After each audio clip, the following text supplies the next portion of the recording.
Good old Sega has had numerous arcade boards over the years. You have likely heard of the Sega System 16 and System 32, or perhaps the Polygon-based Model 1, 2, and 3. However, among Sega's elite arcade technology, there have been boards that didn't see a ton of releases and just aren't talked about a lot today. And one of those boards is the subject of this very video. In 1989, Sega released the System 18, a maturation of the System 16 released 4 years earlier.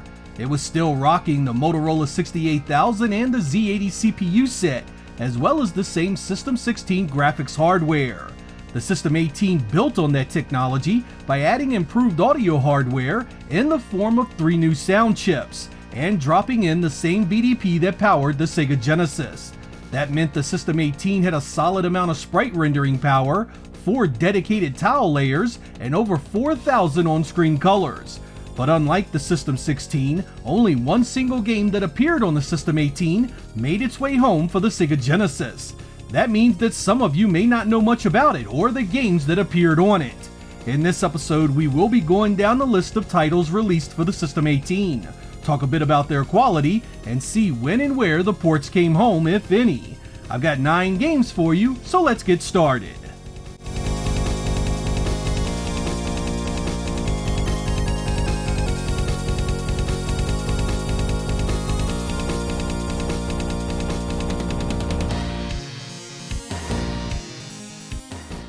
Our first title is Block Seed, a 1989 coin-op that appeared on multiple Sega arcade boards. Not only did it appear on the System 18 here, but it also was on the System 16 and the Sega System C.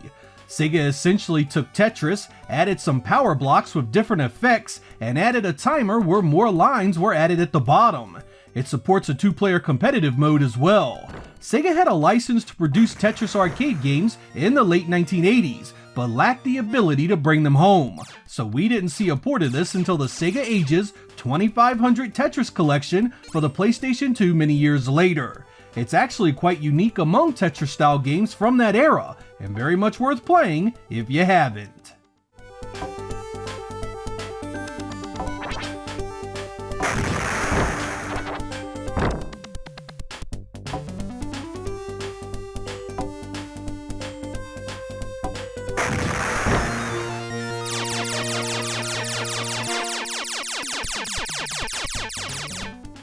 Many of you probably recall Shadow Dancer: The Secret of Shinobi for the Sega Genesis in 1990.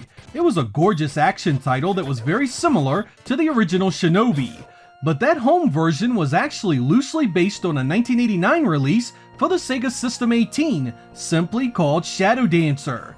It was here that the idea was first presented of controlling a canine partner in conjunction with Shinobi gameplay. The stage design is radically different, as is much of the music, enemy design, and art direction. Side by side, they are very different experiences, despite a number of gameplay similarities. I actually prefer the overall look of the Genesis release, particularly when it comes to the look of the main character's sprite and the background layering. There is no question that the Shadow Dancer arcade release is a very satisfying adventure, however. It's challenging and falls right in line with what you'd expect if you were a fan of the original arcade Shinobi. You must defuse bombs that are placed throughout the stages. There are power-ups for your attacks as you do that, and of course you have ninja magic that you can fire off to help you deal with enemies. It was ported home to numerous computer platforms, as well as the Sega Master System, though we wouldn't see an arcade-accurate version until emulated releases many years later.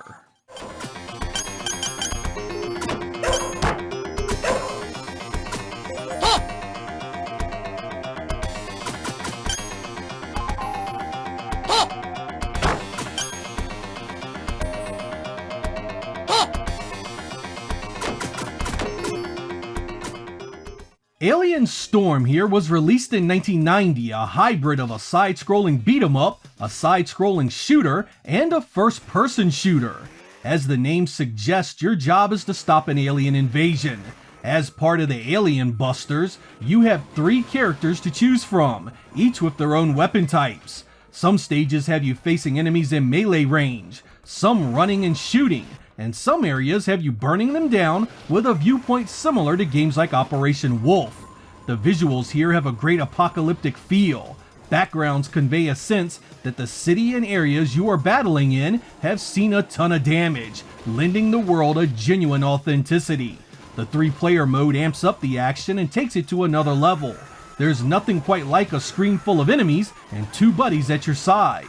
While this was ported home to numerous home computers and the Sega Master System, the Genesis edition remains quite a bit different in terms of level design, enemy placement, and it loses the 3-player mode, now down to just 2.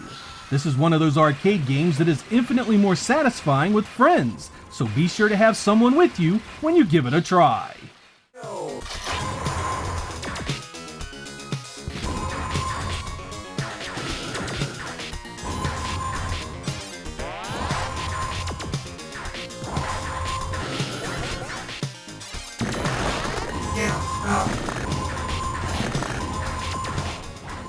Sega and Michael Jackson collaborated a number of times over the years. Most of you are aware of the Sega Genesis game Moonwalker, a side-scrolling beat-em-up where you are out to save children from the dastardly Mr. Big.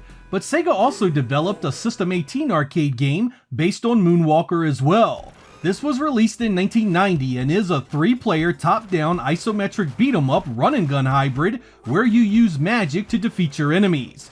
If you find your chimp Bubbles, Michael turns into a robot that can lay waste to enemies with projectile-based lasers and rockets. Of course, like the Genesis version, you can use dance music to basically dance your foes to death.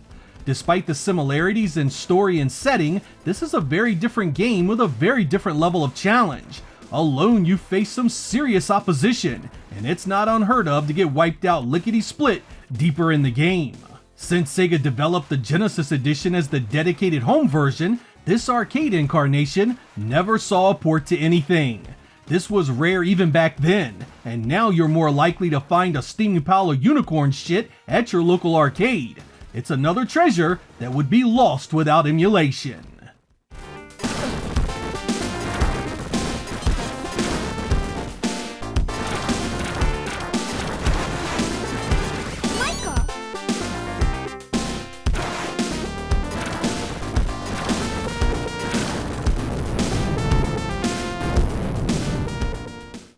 '90 was also the year we saw Laser Ghost, an arcade gun game where you take up the job as a paranormal investigator who must take care of some pesky ghost.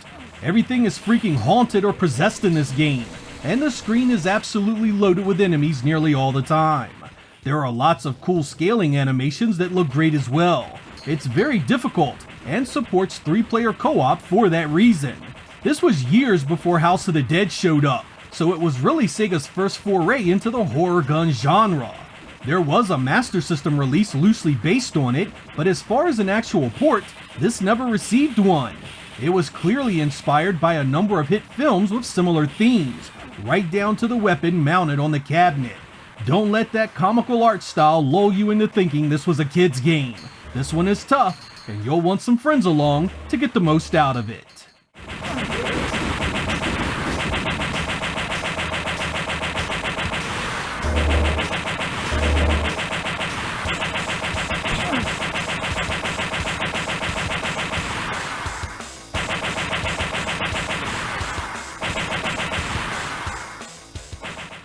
'91 continued Sega's baseball evolution with Clutch Hitter.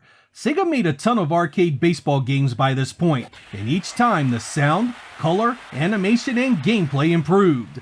Clutch Hitter was the very best one so far, looking similar to Tommy Lasorda on the Genesis, but with a big uptick in presentation across the board.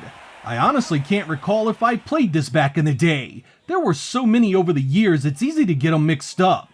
I can tell you that if you enjoy the sport, this is an excellent 2D rendition of it. The fielding is natural, the hitting is second nature, and the multiplayer is a blast. The only thing that sucks is that you only get 2 innings per credit, so this sucker costs you over $1 for a full game. The Japanese version had teams based in that country, while the North American release had licensed players from the majors, but lacked the team licenses to go with them. This one was never ported home in its arcade form, but the Game Gear did get a game called Clutch Hitter that was completely new.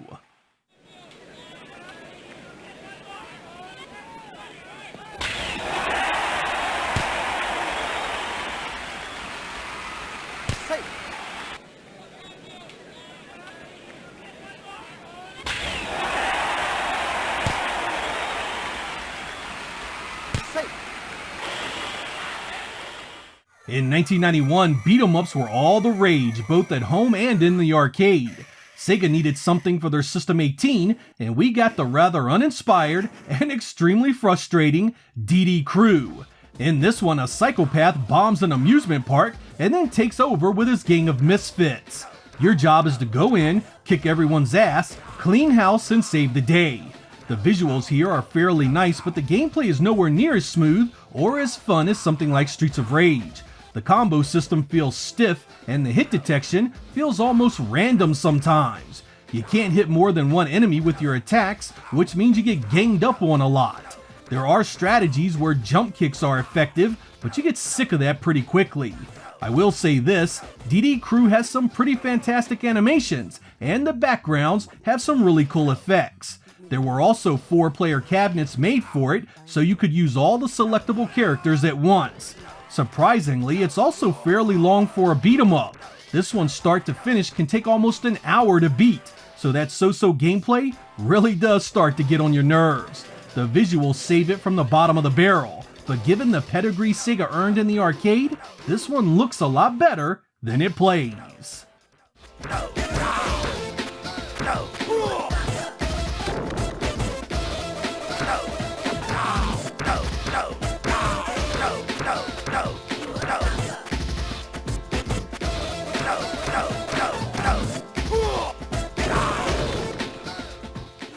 Where's WallE was a 1992 release that I can only find a Japanese ROM for, so I don't think this was released in the West. It uses a trackball interface to play minigames where you try and locate Waldo, or WallE as he was known in Japan. The visuals are extremely simple, and it's aimed squarely at younger kids. The only place you are likely to find this one today is on MAME, but the language barrier definitely makes it a chore to play.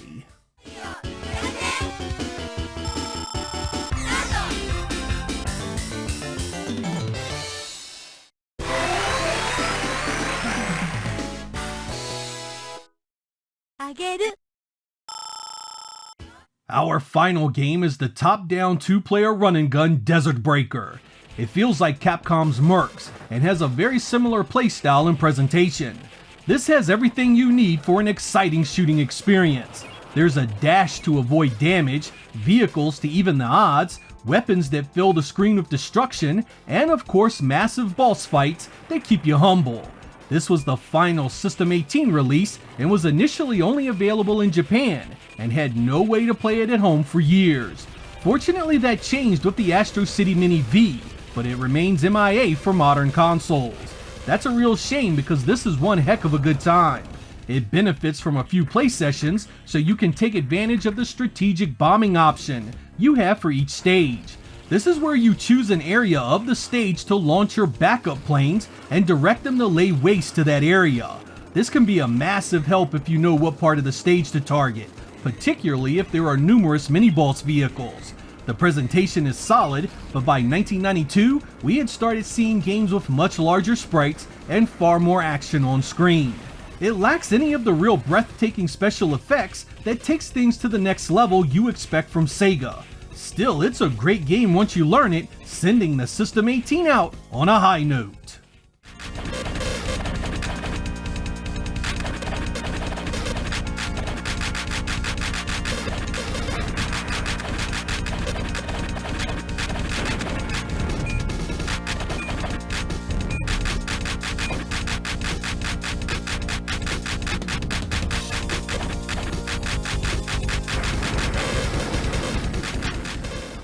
Sega's arcade system boards have a very strange naming scheme.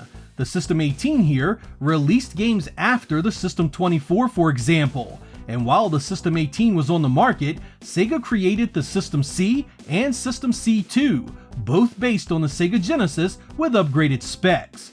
Before the System 18 saw its last release, Sega had also introduced the System 32, the final board to carry that designation. That means that between 1989 and 1992, Sega had the System 16, System 18, System 24, System 32, and the sprite scaling X and Y boards all in production. This quickly changed once polygon games became their focus, and by 1995, Sega had pretty much moved all arcade development to the Model 2. Like the home consoles of the time, polygon development became a priority, and seemed to be all the gaming public and media wanted. Most of the two-dimensional arcade releases became relegated mainly to fighting games and shoot-'em-ups from that point. The last bastion of these types of games from Sega stayed with the STV Titan, the arcade board based on their Saturn console. As you might have guessed, if you want to try out these System 18 titles, MAME is the place to do it. Without it, so much would have been lost over the years, especially when it comes to licensed games like Moonwalker.